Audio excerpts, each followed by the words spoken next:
امام ابو حنیفہ رحمۃ اللہ علیہ کے پڑوس میں ایک نوجوان شرابی رہتا تھا. وہ رات کو شراب پی لیتا اور شور مچاتا اور کہتا میں بہت بڑا آدمی ہوں, لوگوں نے میری قدر نہیں کی. نشے میں یوں کہتا اضاعونی وای فتن اضاعوا لیوم کریہۃ وسداد صغر. ایک رات پولیس افسر گزر رہا تھا تو اس نے شور سنا تو اس نے گرفتار کر کے جیل میں ڈال دیا کہ بھئی اتنے بڑے عالم کے پاس یہ شور مچا رہا. 3-4 دن گزر گئے, اس کا شور سنائی نہیں دیا. تو امام صاحب کہنے لگے وہ ہمارا پڑوسی کہاں گیا؟ کہا جو تو پولیس پکڑ کے لے گی. کیوں لے گی؟ کہ وہ شراب کے نشے میں شور مچا رہا تھا تو انہوں نے آپ کی وجہ سے اس کو پکڑ کے ڈال دیا. صبح کا انتظار نہیں کیا, اسی وقت اٹھے اور اس پولیس افسر کے گھر پہنچ گئے. بھائی وہ میرے پڑوسی کو چھوڑ دو.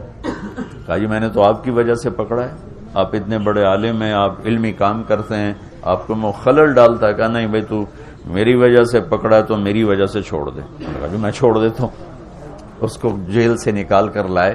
کہنے لگے کیوں بھائی تم کہا کرتے ہو نا میں بہت بڑا آدمی ہوں پر لوگوں نے میری کوئی قدر نہیں کی, تو میں نے تیری قدر کی ہے کہ نہیں کی؟ کہ حضرت میری بھی آج کے بعد شراب سے توبہ, میں بھی آئندہ کبھی شراب نہیں پیوں گا. تو بھائیو ساری زندگی کو 3 چیزوں سے خوبصورت بنا دو. عبادات تو میں نے پہلے بتا دی, فرائض کی تو کوئی معافی نہیں. ایک سچائی جس بھی شعبے میں ہو سچ, دیانتداری جس کام میں ہو دیانتداری, انصاف, حسن سلوک. یہ 3 کام کرنے والا مجھے میرے رب کی قسم کھا کے کہتا ہوں یہ 24 گھنٹے کا نمازی. ہم 5 نمازیں پڑھتے ہیں, یہ ہر منٹ نماز پڑھتا ہے. یہ دفتر میں بھی وہی ثواب پاتا ہے, یہ سیاست کی کرسی پر بیٹھ کر, صدارت کی کرسی پر بیٹھ کر, غلہ منڈی میں بیٹھ کر, بکرا منڈی میں بیٹھ کر, کھیت میں ہل چلا کر اور مسجد میں صف میں سجدے میں سر رکھ کر یہ اللہ سے ایک جیسا اجر پاتا ہے. یہ 3 کام اتنے عظیم کام ہیں, سچائی, دیانت, انصاف. اس کے الٹ جھوٹ, دھوکہ, ظلم یہ قوموں کو تباہ کر دیتا ہے. کسی بھی قوم کی ہلاکت کے لیے کبھی کوئی سازش کامیاب نہیں ہوتی. وہ اپنے اندر سے ہلاک ہوتے ہیں اور وہ 3 چیزیں ہیں, جھوٹ, دھوکہ, ظلم و ستم. ایک فرد میں ہو, ایک قوم میں ہو, ایک ملک میں ہو, یہ برباد ہو جائیں گے.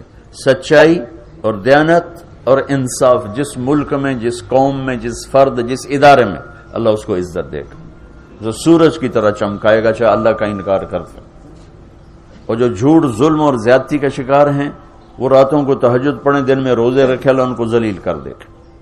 تو بھائیو یہ ہمارا خوبصورت دین ہے جو میرے نبی نے ہم تک پہنچایا, اور اللہ تعالی کہ فضل و کرم سے آج تک وہ زندہ سلامت ہمارے پاس ہے. تو یہ تبلیغ اس کو سیکھنے کی ایک خوبصورت محنت ہے. اور اپنی 24 گھنٹے کی زندگی میں سچ کو زندہ کریں, دیانتداری کو زندہ کریں, حسن سلوک اور اچھے اخلاق کو زندہ کریں. تو اللہ تعالیٰ دنیا بھی بنا دے گا اور اللہ تعالیٰ آخرت بھی بنا دے گا.